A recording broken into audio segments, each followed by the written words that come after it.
Salam, selamat hari Minggu buat kita, saudara kekasih. Mari kita bersatu dalam doa. Damai sejahtera yang senantiasa menyertai saudara-saudara sekalian di dalam Kristus Yesus Tuhan kita yang bangkit dan yang berkuasa itu. Amin.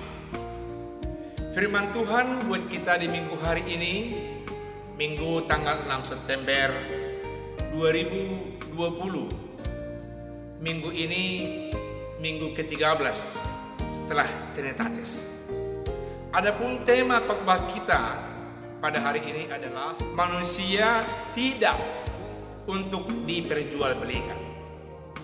Dari mana dan bagaimana teks ini berbicara kepada kita? Mari kita dengarkan Injil Matius pasal 27 ayat 1 sampai ayat 10. Dikatakan firman Tuhan demikian.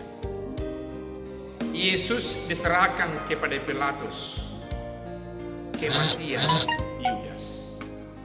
Ketika hari mulai siang, semua imam kepala dan tua-tua bangsa Yahudi berkumpul dan mengambil keputusan untuk membunuh Yesus.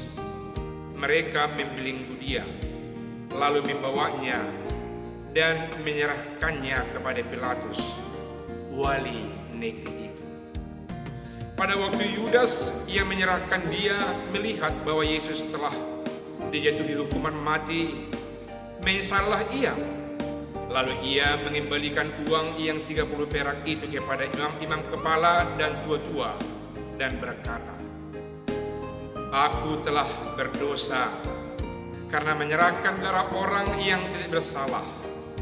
Tetapi jawab mereka, "Apa urusan kami dengan itu? Itu urusanmu sendiri." Maka ia pun melemparkan uang perak itu ke dalam bait suci, lalu pergi dari situ dan menggantung dia. Imam-imam kepala mengambil uang perak itu dan berkata, "Tidak diperbolehkan memasukkan uang ini ke dalam peti persembahan, sebab ini uang darah." Sesudah berunding mereka membeli dengan uang itu tanah yang disebut tanah tukang periuk untuk dijadikan tempat pekuburan orang asing. Itulah sebabnya tanah itu sampai pada hari ini disebut tanah darah. Dengan demikian genaplah firman yang sampaikan oleh Nabi Yeremia, "Mereka menerima 30 uang perak, yaitu harga yang ditetapkan untuk seorang menurut penilaian yang berlaku di antara orang Israel. Dan mereka memberikan uang itu untuk tanah tukang periuk, seperti yang dipesankan Tuhan kepada." Demikian firman Tuhan. Saudaraku yang kekasih, kalau tidak salah sekitar mulai 30 tahun yang lewat, ada istilah yang sangat terkemuka di tengah-tengah masyarakat Indonesia maupun masyarakat dunia. Namanya children trafficking. Children trafficking sama juga dengan human trafficking. Artinya penjualan anak-anak dan penjualan manusia. Dalam penjualan manusia ini biasanya korbannya kalau tidak anak-anak, perempuan. Hal itu tidak baik. Karena siapapun orangnya, kalau dia manusia, semuanya sama di mata Tuhan. Tidak ada yang lebih rendah, sama seperti benda-benda yang bisa diperjualbelikan kepada sesama manusia. Hal itu adalah dosa. Banyak juga manusia memang yang menjualkan dirinya untuk memperoleh sesuatu. Banyak juga manusia yang harus memang memberikan dirinya dibeli oleh orang lain demi untuk membayar hutang, atau mungkin karena faktor penjajahan, peperangan, atau mungkin karena faktor pelarian antar negara, karena faktor kekerasan, perang yang dihadapi. Namun itu pun sebenarnya dari segi firman Tuhan dalam Alkitab, orang miskin meski dijaga martabat kemanusiaannya, meski dikasihi, meski diperhatikan, diberlakukan sama seperti diri kita sendiri. Sayang, dalam firman Tuhan yang menjadi renungan kita atau khotbah kita minggu hari ini, orang yang diperjualbelikan itu adalah Tuhan sendiri, yakni Yesus. Dijual oleh Yudas yang konon adalah murid Yesus. Dibeli oleh orang-orang yang sangat anti, yang sangat benci kepada Tuhan Yesus. Kalau begitu boleh kita katakan bukan suatu jual beli ini kalau begitu. Ini sindikat. Benar. Setelah kasih. Orang-orang banyak yang merasa tergeser posisinya karena Yesus membawa cinta kasih, membawa perdamaian, membawa damai di tengah-tengah semua umat manusia. Ada orang yang merasa tergeser posisinya, kehormatannya, dan bersekongkol dalam rangka untuk memutus cinta kasih yang menjadi sebuah kekuatan massal, persisnya imam-imam Yahudi. Penatua-penatua mewakili kedua suku orang Yahudi, ahli-ahli Taurat, dan orang-orang Farisi yang benci kepada Tuhan Yesus memutuskan supaya Tuhan Yesus dijatuhi hukuman mati. Namun demikian mereka juga pandai bermain dan tidak mau memutuskan nasib Yesus di tangan mereka. Karena ketika itu Yerusalem berada di bawah pemerintahan Romawi dan ada satu perwalian pemimpin dari negara Romawi di Yerusalem. Mereka akhirnya memberikan kepada wali itu, yakni Pilatus. Mereka mendesak Pilatus, mereka menggerakkan massal supaya Pilatus melihat apa yang di hati dan kerinduan mereka, bukan melihat yang sebenarnya. Dan ternyata Pilatus memang jatuh di bawah tekanan massal yang dipimpin oleh para imam-imam Yahudi, ahli-ahli Taurat, menjatuhi hukuman Yesus yang tidak bersalah, yang penuh cinta kasih itu. Meski dijatuhi hukuman, dieksekusi mati, disamakan dengan penjahat, meski dia dimatikan lewat penderitaan penganiayaan salib yang konon sama dengan kaliber pembunuh, kaliber pelanggar hukuman berat di tengah-tengah orang Yahudi. Itulah yang samakan kepada Tuhan Yesus. Ini berawal dari transaksi. Ternyata transaksi uang antara orang yang haus dengan uang, yang haus mungkin dengan kuasa, jabatan dengan lain, bisa berkolaborasi memberikan transaksi uang dan melakukan jual beli terhadap manusia.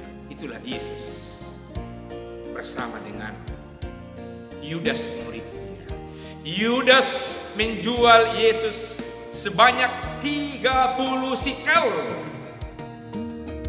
Saudaraku yang kekasih, dasar perbuatan yang tidak baik, uang yang tidak seberapa, tidak nyaman di tangan Yudas.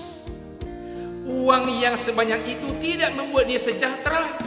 Lalu dia datang kepada imam-imam, kepala dan ahli-ahli Taurat. Dia mau mengembalikan uang itu dan dia mengatakan menyesal. Dan dia mengatakan bahwa ini uang darah dan saya tidak layak untuk menerimanya. Ada apa dengan urusanmu dengan kami? Urusan kami ada apa dengan engkau? Uang itu ada apa dengan engkau? Kami telah membeli Tuhanmu, Tuhan Yesus. Lalu kalau kita lihat dalam ayat yang ketiga sampai ayat yang ketujuh, Yudas frustrasi, membuang uang ke bait Allah.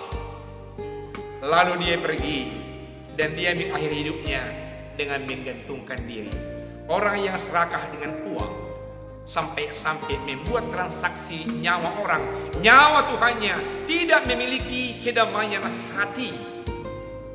Hasilnya akhirnya berakhir di kefrustrasian, gantung diri, yang konon dikatakan orang dan iman kita orang Kristen tidak diterima oleh langit dan tidak diterima oleh bumi, tergantung terlunta-lunta. Jangan pernah sesali apa yang telah kamu putuskan. Sekalipun salah, sekalipun berakibat fatal sebagai orang Kristen, meski berpengharapan, meski semua itu lihat sebagai satu proses untuk mendewasakan iman percayamu, mendewasakan kehidupanmu, dan tetap dekat kepada Kristus. Jangan tinggalkan Tuhan Yesus. Kalau Yudas menjual Tuhannya, lalu dia merasa bersalah, lalu dia frustrasi, dia pergi dan dia mati. Orang Kristen pengikut Yesus, hidup ini adalah proses, kesempatan bertobat, kesempatan berubah, kesempatan memperbaharui, mendekat kepada Allah, mendekat kepada sesama, mendekat kepada gereja, memperbaharui yang kurang baik agar kelihatan kita yang sudah memperoleh damai sejahtera, memperoleh sukacita, memperoleh kekuatan yang dari Tuhan kita Yesus Kristus. Bahagian terakhir ayat yang ke-7 sampai ayat yang ke-10 kita melihat dikatakan firman Tuhan tadi demikian. Sesudah berunding mereka membeli dengan uang itu tanah yang disebut tanah tukang periuk untuk jadikan tempat pekuburan orang asing. Dasar memang imam-imam orang Yahudi yang tidak mau melewatkan uang yang dibuang oleh Yudas. Mereka mengambil, mereka mengumpul dari bait Allah yang telah dibuang oleh Yudas. Lalu mereka bersekutu kembali, mengadakan rapatnya. Untuk apa ini kita buat uang? Seolah-olah mereka mengatakan sayang kalau dibuang. Tapi ada mungkin yang tidak berkenan di agama Yahudi bahwa uang penjualan dari orang transaksi antar manusia itu dianggap haram, uang darah namanya. Dan mereka menganggap hal itu tidak cocok dipersembahkan ke bait Allah. Saudaraku yang kekasih, betul sekali dalam kaitan ini. Tanah mereka periuk dan tanah itu dijadikan untuk tempat orang-orang pendatang, orang-orang asing yang datang ke daerah Palestina khusus di Yerusalem. Alangkah malangnya orang asing mereka pikirkan, sampai ke kuburan orang asing pun mereka pikirkan. Tapi Tuhan Yesus, Tuhan mereka, yang mereka harapkan, yang mereka dambakan, yang mereka imani mau datang dan sudah datang, tapi mereka menolak mentah-mentah, tidak menerima Yesus sebagai Tuhan, karena Yesus mereka pikirkan datang dari kerendahan, bukan datang dari singgasana, anak dari seorang yang hidup di istana dan generasi yang terbaik. Saudaraku yang kekasih, dikatakan firman Tuhan, dengan demikian genaplah apa yang pernah dikatakan oleh Nabi Yeremia, yang sangat dijunjung oleh orang Yahudi, bahwa kepadanya, bahwa dia telah menyampaikan kepada orang Yahudi bahwa akan diberikan uang 30 perak yang layak untuk membeli tanahnya tukang periuk kepada seseorang. Saya bacakan ayat yang ke-8 sampai 9, 10 dikatakan demikian. Itulah sebabnya tanah itu sampai pada hari ini disebut tanah darah. Dengan demikian genaplah firman yang disampaikan oleh Nabi Yeremia. Mereka menerima 30 uang perak, yaitu harga yang ditetapkan untuk seorang menurut penilaian yang berlaku di antara orang Israel. 30 perak yang dianggap nilai yang berlaku dalam penilaian orang Israel. Dan mereka memberikan uang itu untuk tanah tukang periuk, seperti yang dipesankan Tuhan kepadamu. Telah disampaikan oleh Tuhan kepada Nabi Yeremia, dan Yeremia menyampaikan kepada nenek moyang orang Yahudi, ahli Taurat, para imam, tua-tua yang mengeksekusi Yesus pada saat itu. Apa artinya saudara yang kekasih firman ini? Bahwa ternyata apa yang mereka harapkan sudah digenapi dalam diri Yesus, tapi kini mereka sedang melakukan yang tidak pas di mata Allah Bapa di sorga. kesimpulan dari firman Allah ini yang terpenting mau kita bawa untuk kita renungkan bersama. Yang pertama, jikalau kita sudah percaya kepada Allah Bapa di surga dalam nama Yesus, jangan lagi iman percayamu goncang, terjual karena uang, terjual karena harta, terjual karena tahta, terjual karena nama, terjual karena kepentingan. Jaga iman percayamu kokoh dalam nama Tuhan kita Yesus Kristus. Uang adalah alat transaksi. Jangan jadikan alat transaksi menjadi menguasai pikiran, menguasai hati, menguasai kehidupan. Biarlah firman Tuhan senantiasa menguatkan kita, memberangkatkan kita, supaya kita senantiasa berhati-hati oleh karena kuasa uang di tengah-tengah dunia ini. Supaya kita melihat di antara sesama manusia sehakikat yang perlu sama-sama kita hargai. Kita doakan, kita berikan motivasi, kita berikan pembelaan, kita berikan segala sesuatu apa yang mereka butuhkan. Mungkin ketika ini banyak teman, banyak saudara, ada saudara, ada teman, ada jemaat kita yang membutuhkan motivasi, kata-kata, doa, firman Tuhan. Kiranya kita mampu dan bisa merasakan yang mereka rasakan, dan kita berdoa untuk mereka, untuk sesama kita, demi kemuliaan nama Tuhan, demi menghadirkan kerajaan dan cinta kasih Tuhan dalam kehidupan kita bersama dimanapun kita berada. Amin. Tuhan Yesus memberkati. Mari kita berdoa. Terima kasih dengan sabdamu ya Allah. Engkau Tuhan kami yang berkuasa, namamu berkuasa. Bukan hanya berkuasa sebatas kuasa di tengah-tengah rumah tangga, bukan sebatas kuasa yang berkuasa di tengah-tengah perkampungan dan kota, tapi Engkau adalah Allah yang berkuasa di tengah-tengah dunia ini. Engkau adalah Allah yang menjadi juru selamat karena Engkau memperoleh kuasa. Engkau yang berkuasa di hati dan pikiran kami. Engkau yang berkuasa atas keselamatan hati, pikiran, dan jiwa kami.